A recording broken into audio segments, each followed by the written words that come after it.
So the first thing that you need to do when it comes to selling on eBay is that you need to first understand how eBay works from a customer's point of view. So I always advise people to sign up to eBay and buy stuff before they even think about selling anything or listing their first product. And this whole process of being a customer first is going to help you when it comes to building up your feedback, which is what you need to do when it comes to selling on eBay. You need to get your feedback to at least 50 or 100 before you start selling. And the same feedback that you get as a buyer counts towards the same feedback score that you're going to get as a seller. So I always advise my students to build up their feedback from 50 or 100 before they list their first product on eBay. This is going to give you the best chance of getting the most sales that you can as a beginner. So the next key thing that you need to do, once you've signed up to eBay and once you've now understood the process that a buyer goes through and you've started to build up your feedback, is to make sure that you increase your selling limits. Now, this is the most important thing that you need to do before you start listing products in a serious way. The reason for this is because the higher your selling limit is, the more you're going to be able to list. The more you're going to be able to list, the more money you're going to be able to make. So the aim of the game when it comes to building an eBay business is to get your selling limit to the highest amount possible. As you can see on one of my eBay stores, I've currently got an eBay account with a selling limit of £1.6 million per month, which means I'm able to list £1.6 million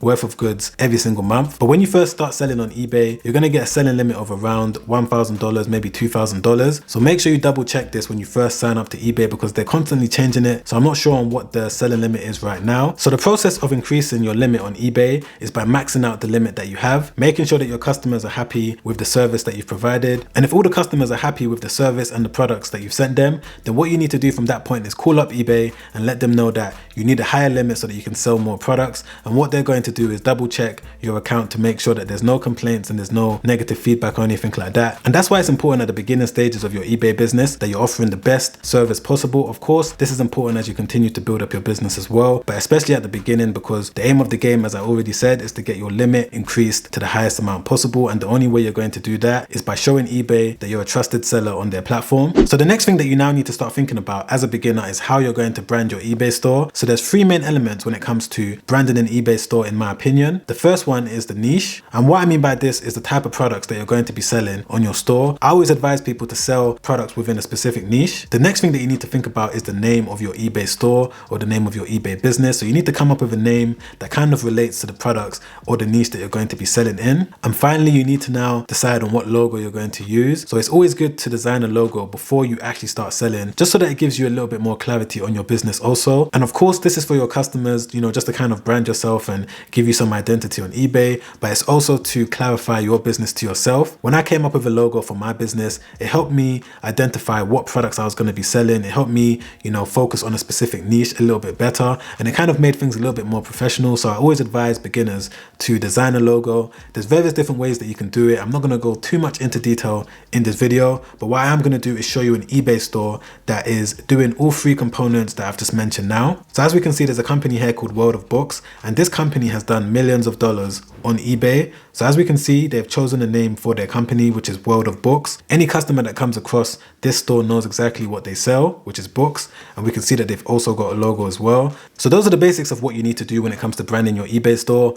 Pick a particular niche, design a logo, and pick a store name. So once you've decided on what products you want to sell on your eBay store, or you have an idea of what products you want to sell, what you're going to do is jump back onto the homepage just like this. So let's say, for example, you want to start a homeware or kitchenware business on eBay. What you need to do, and this is the secret step that a lot of people don't realize, is that you need to find a seller that is selling the exact same products as you. And what you're going to do is now spy on their store and then do some research on their store and see exactly what products they're selling. So let's say, for example, you want to start a business that sells homeware products and kitchenware products, and you want to build that type of business on eBay. What you're going to do is type in a product like blender into the search bar and then find a seller that is selling similar products to what you want to sell and then spy on their store. So for example, now that I've typed in blender, what I'm going to do is scroll down and just look at all the different types of blenders that I might sell. Bear in mind, guys, blenders is just an example. Of course, you're going to do this with whatever products you want to sell, but I'm just using a product that most people are familiar with. So I'm just going to scroll down and try and find a seller that stands out to me. So I'm going to look at this seller right here. Okay, so the first thing that I'm going to do is just click on visit shop right there. So for the purposes of this video, I'm going to assume that these are the type of products that I want to sell because they're all related to,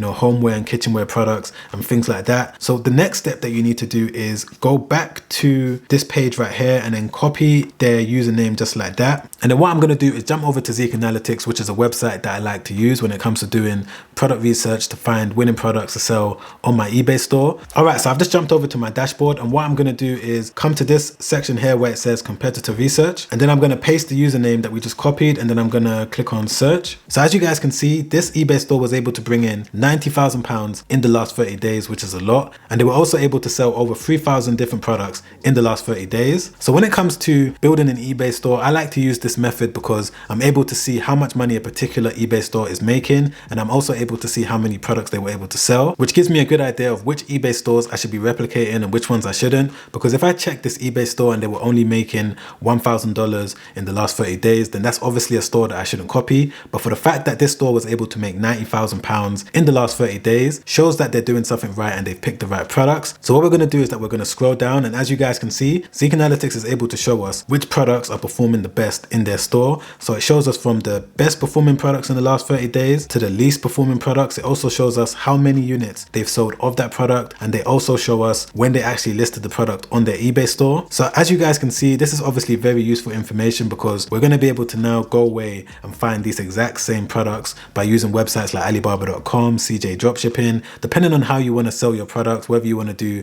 dropshipping or you want to import the products, you're going to be able to use any one of these sites. So this information is very useful that Zik Analytics is showing us. And if you want to gain access to Zik Analytics for around 7 days, don't forget to click the link in my description down below. And they currently have a discount right now for any new users that use that link down below. I believe it's a 40% discount off your first month, off the entire year. So make sure you use that link down below in my description. All right, so what you're going to do from this point, or what I would personally do, is that I would look at the highest performing products on their store. As we can see, the first one is a professional food blender. The next one is a deep fat chip fryer, and the third product is a handheld electric whisk. So what I would personally do from this point is that I would find suppliers that are going to be able to ship me these products in bulk. So initially I would import around 10 or 15 pieces, and then from there I will slowly build it up. So you can use a website like Alibaba.com if you do want to import it in bulk. I know that you probably might want to do drop shipping. If you do want to use drop shipping, you can use websites like CJ Dropshipping, but I always advise people to import the products in bulk because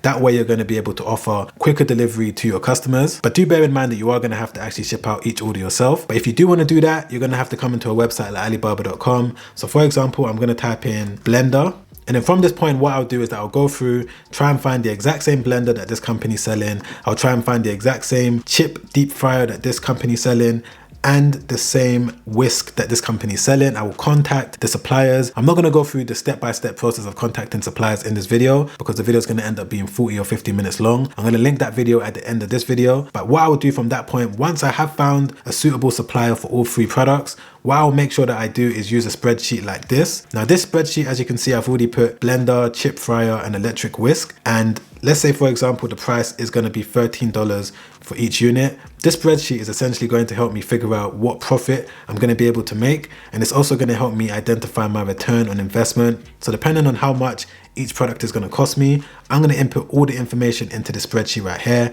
I'm going to also input all of the packaging cost and the import taxes, and then I'm going to be able to get my total return on investment. So this is the spreadsheet that I always advise my students to use. And if you want to gain access to this spreadsheet, you can click the link in my description down below. It's going to be the first link or the pinned comment down below, because you're going to be able to get access to the spreadsheet that's going to let you know whether or not you're even going to be able to make profit. So that's basically what I do when it comes to building new eBay stores. I build up my feedback, build up my selling limit. I also brand my store around a particular niche. I try and find a seller that is selling products within that niche. I use Zik Analytics to see what products they're selling. I go and try and find a supplier that's going to be able to source me the products within that eBay store. And then what I do is I use a spreadsheet to make sure that I'm going to be able to make profit. If I use a spreadsheet, I put the accurate prices of what I'm going to sell the product for, and it tells me that I'm going to be able to make money. Then I import the products, and then I ship out the products one by one, offering 1 to 2 day shipping. So that's the basics of what you need to know when it comes to building a business on eBay in 2022. So if you want to know what I do step by step when it comes to finding and contacting suppliers on Alibaba.com, I'm going to link that above. In that video, I show you how I contact them, how I find the best supplier to use. So make sure you watch that video after you finish watching this video. And if you enjoyed this video, don't forget to press the like button. Don't forget to subscribe subscribe as well, hit the bell notification so that YouTube can alert you when a new video has been released. And don't forget, if you want to gain access to that spreadsheet that shows you how much profit you're going to be able to make from whatever products you want to sell, click the first link in my description down below